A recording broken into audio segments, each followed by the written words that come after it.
Absolutely, yeah. I mean, when she came to our office in London Bridge, right, the whole area was cordoned off for 2 miles, right, with security. So that showed, because she was still under the protection. Protection. So, Yeah. so once she got the divorce, then she lost that, and she had to pay for her own anti paparazzi men, basically. Yeah, but of course, if you look at the calendar, she died.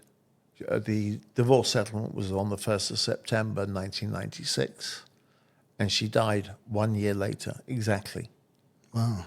Which On is the day on the day. to the divorce. That's weird. That is, so we're going to have to wait 50 years, I think, until all the records get public, as to what really did happen, right? I still, having known her so well, struggle to think that Dodie Fayed had a chauffeur and was under the influence of alcohol and drugs. I can't believe, right, that you've got a professional chauffeur or that is used to Dodie say, we go here, we go there, we go here, we go there, and allow him to drink. On the job, yeah. I don't believe that, right? So you think what the autopsy report wasn't accurate, or that the driver was drugged unknowingly to him, or it's just speculation? 50 years, But it's amazing how things come out that Fayed, the father, now is under investigation with the brother for sexual abuse of young children, which is amazing, right? Amazing. During his Harrods days, right? Yeah, during his Harrods days, Yeah, that's interesting. I'm sure there's lots of conspiracy theories about that. But the other one, which is semi-confidential, was that we were sitting like this, right, and I couldn't read my notes, and she's wearing this beautiful white Balmain blazer, right, 6 gold buttons with the crest, and the sun was shining. I couldn't read my notes, and she said, Nigel, call me Di, by the way. We're over the mom. So okay. She said, are you looking at my boobs? And everyone look in the room, and she said, gotcha.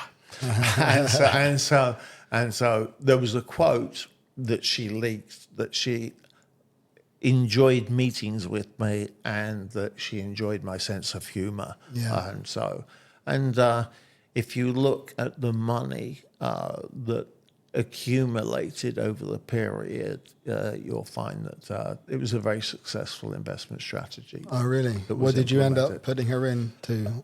Are you allowed to say more or less? Equities, bonds, some real estate that was not direct but indirect through trusts, and I gave allocations as to when I thought markets were overvalued. We went lighter on equities, right?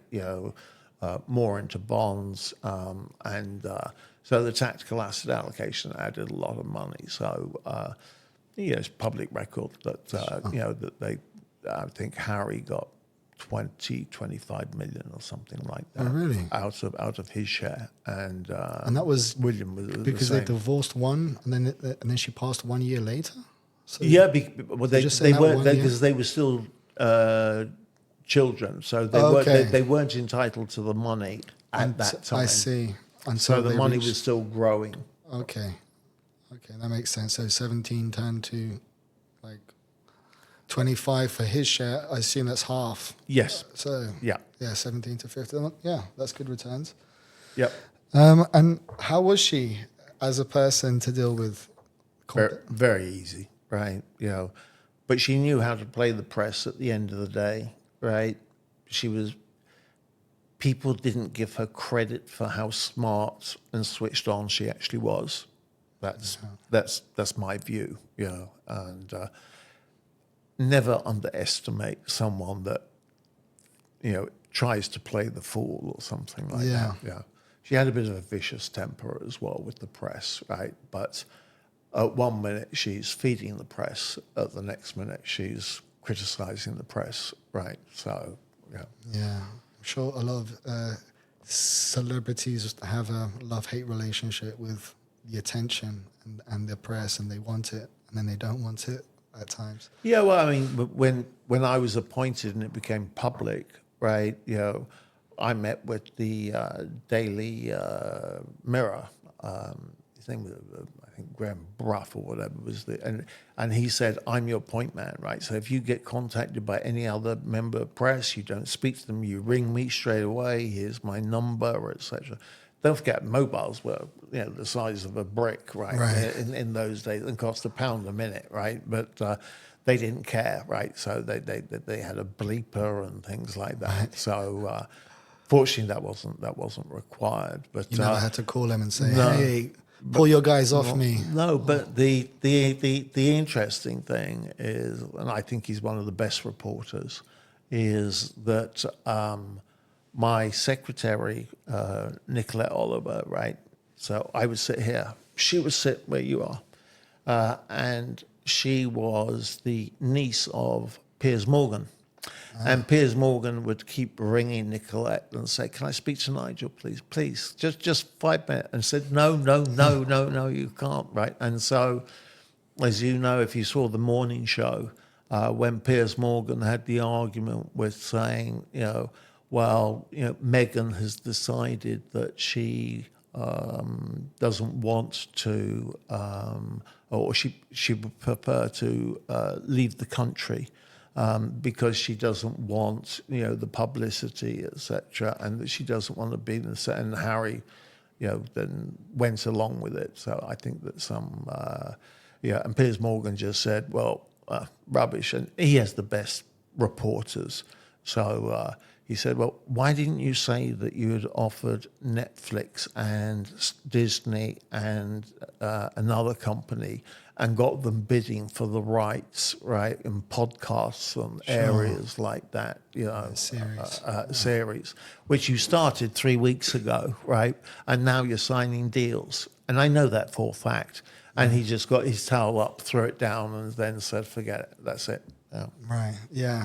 He wasn't the biggest fan of her, from what I remember. No. During that period, and I think a lot of the British press turned on her as well. If you look at Absolutely. if you look at how they portrayed the way she was doing things, and then compared to William's wife, the same thing, but was spun negatively.